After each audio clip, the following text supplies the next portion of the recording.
Hola, bienvenidos a su programa Siempre en Diálogo. Estamos en un bloque más hablando sobre duelo. Yo soy la licenciada Cintia Cirilo. Y yo soy la licenciada Nancy Rodríguez. En este bloque, Cintia, en específico, vamos a hablar de factores que pueden intensificar o hacer que un duelo sea un poco más complicado, o también ver en qué momentos estamos viviendo este duelo.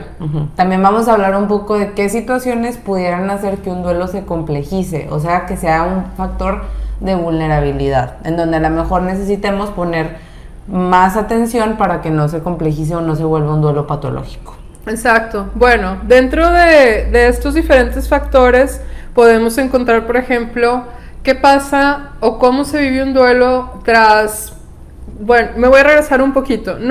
Aquí les vamos a presentar sobre todo duelos que suceden tras pérdidas, cuando estamos hablando de fallecimiento. Más bueno, trataremos de intentar también ver, como lo hemos visto en otros bloques, que cuando hablamos de duelo no es solamente por pérdida tras un fallecimiento de alguien que fue simbólico para nosotros. Más sin embargo, en este caso de fallecimiento, un factor podría ser cuando es un momento como muy traumático, fue una muerte súbita, fue algo inoportuno, o ha habido varias muertes seguidas, hay muertes múltiples, o también fueron muertes por asesinato o una catástrofe. ¿Cómo se puede? Bueno, es muy difícil decir cómo se puede vivir esto, pero si pensamos este factor, Cintia, ¿a ti qué se te ocurre de por qué esto lo conflictuaría? Porque de pronto no hay la persona que vive o que sobrevive a la pérdida no tiene un antecedente o una preparación, sino que la noticia o la pérdida llega de golpe. Y eso lo vuelve un trauma, es decir, que lo hace que el impacto, es como en un choque, o sea, si vemos un choque, a lo mejor si el carro no tiene bolsas de aire, el golpe va a ser mucho más fuerte para la persona o puede ser fatal. Psicológicamente pasa lo mismo. Cuando no tenemos una preparación o no tenemos colchoncitos que nos respalden ante la pérdida, puede ser así. Y este ejemplo o esta metáfora la podemos utilizar para pensar los otros factores de vulnerabilidad. Exacto. Por el otro lado, no es que sea exactamente la otra cara de la moneda, pero otro factor de vulnerabilidad sería cuando es una pérdida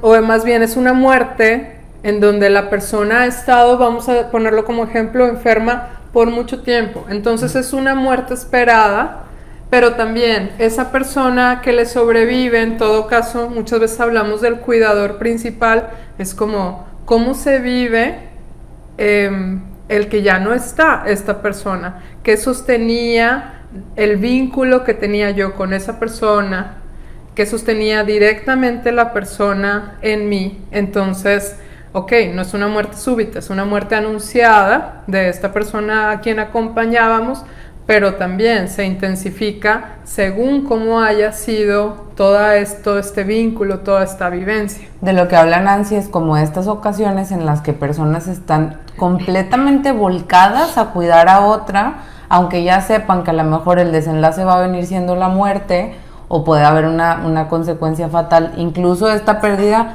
se va viviendo desde que la persona está viva, no nada más hasta que muere, ¿no? O cuando cambia por completo el rol de este cuidador, entonces también se puede ver esta pérdida, que además psicológicamente se empiezan a vivir cuestiones ahí muy ambivalentes, lo cual hace que la pérdida pueda ser compleja. Por una parte, como el deseo que esta persona a lo mejor descanse o que esté bien y poder descansar, y por otra parte, pues ya te acostumbraste a vivir para esta otra persona y volver a tu vida puede ser algo muy complicado, ¿no? Que fíjate que en ese mismo ejemplo, pero a lo mejor viendo este otro factor, es como si estamos cuidando a alguien y no tenemos una certeza de lo que va a pasar. Entonces hablaríamos de esa pérdida que es incierta, no sabemos cómo se va a dar, qué va a pasar, o en situaciones, pienso ahorita a lo mejor en un ejemplo muy diferente, pero alguien que tiene a algún familiar en prisión, por ejemplo, y que no sabes realmente cómo está tu familiar, si está ante situaciones muy vulnerables o no, entonces estás también como en un sentido de alerta constantemente porque no sabes si algo algo me refiero a una pérdida, puede llegar a pasar. Entonces, ¿cómo se vive esto también cuando es algo incierto? Que ahí hablemos de la pérdida, no nada más desde la muerte, sino que cambia todo el estilo de vida, por ejemplo, cuando una persona está en prisión.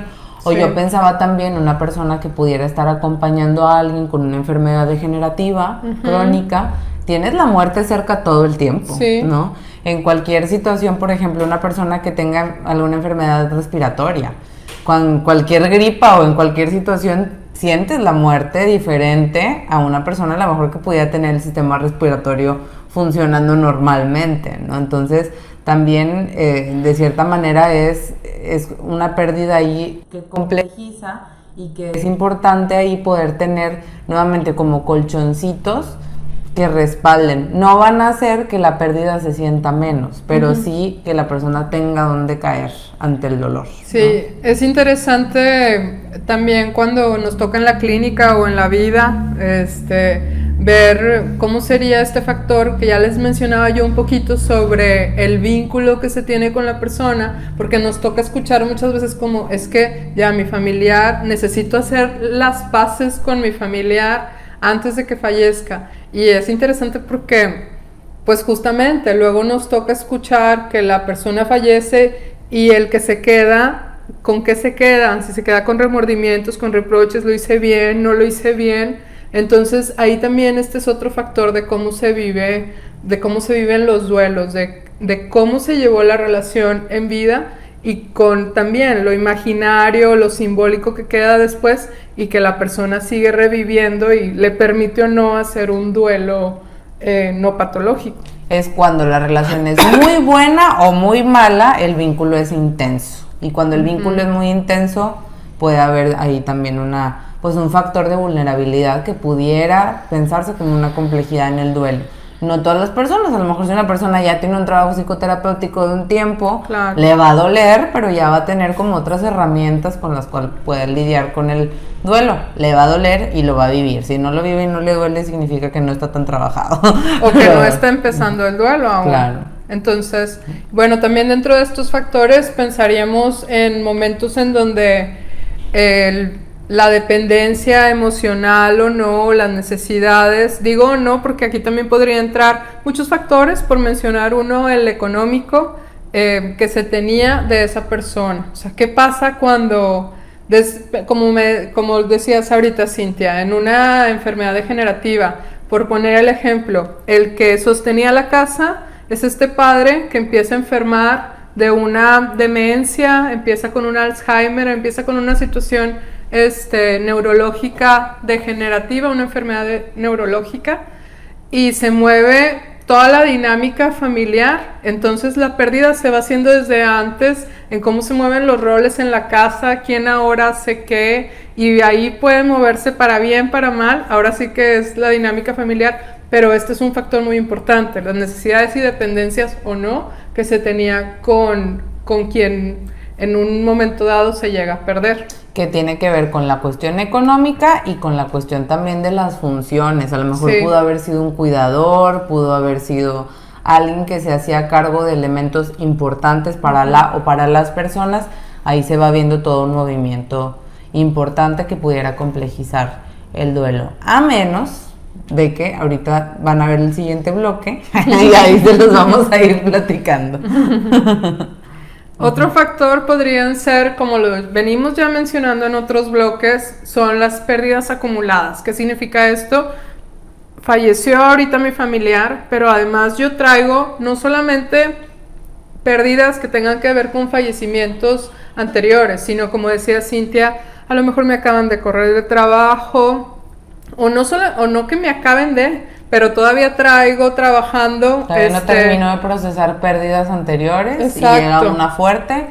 Ahí, entonces se podría ver como pérdidas acumuladas, situaciones de cambio de residencia, de trabajo, nuestros hijos están cambiando, están en la adolescencia y nos estamos medio volviendo locos porque ellos también están así como cambiando mucho. Entonces, bueno, ahora sí que situación por situación, pero hablaríamos de que ese es otro factor, las pérdidas acumuladas. Otro factor puede ser qué tanto conviví o no con la persona que muere o con la razón de nuestro duelo, ¿no?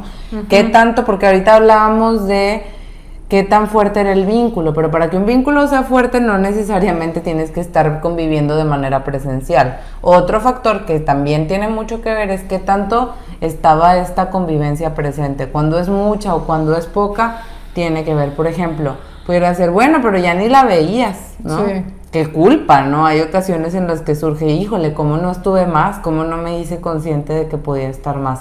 Hay muchas situaciones en donde cada persona, y vamos a lo singular, lo va a vivir de manera diferente. Sí, y cuando te escucho pienso, ¿qué culpa o no? O sea, no se tendría por qué vivir obligatoriamente con culpa, porque realmente si ya hay un distanciamiento desde antes, algo se movió antes, pero bueno, esas son cosas que también se tienen que ir trabajando. Que cada persona lo va a vivir de manera diferente, ¿no? Exacto. Que también, aunado a eso, cada persona, todos tenemos diferentes características de nuestra personalidad.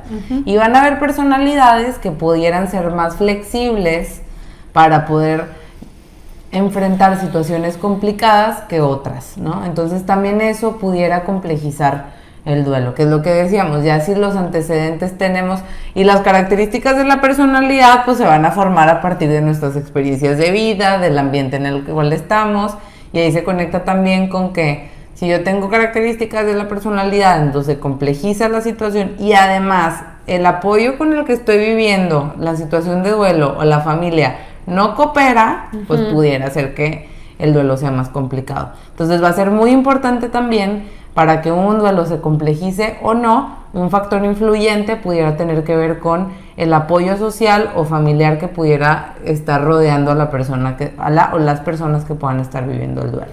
Bien, para complementar, Cintia, cuando tú dices variables en la personalidad, pues tendríamos que tener atención o poner atención a cuando la persona que está viviendo este duelo, perdón, ha tenido también antecedentes ya de enfermedad mental. O sea, nosotros acá como psicólogas no le podemos nunca sacar la vuelta y decirlo muy de frente, en donde, pero más en el sentido de ver esta parte realista, de poder afrontarlo de la mejor manera, en donde, a ver, si esta persona ya ha tenido crisis lo suficientemente difíciles, pensar en cómo le va a venir, y entonces también ir viendo cómo se va a ir digiriendo, cómo esto se va compartiendo también con la persona que ya tiene una situación mental previa que ha vivido establecidamente, por decirlo así. O si la persona había estado pensando en su propia muerte y se cruza con un duelo, eso también pudiera ser algo muy importante que es necesario revisar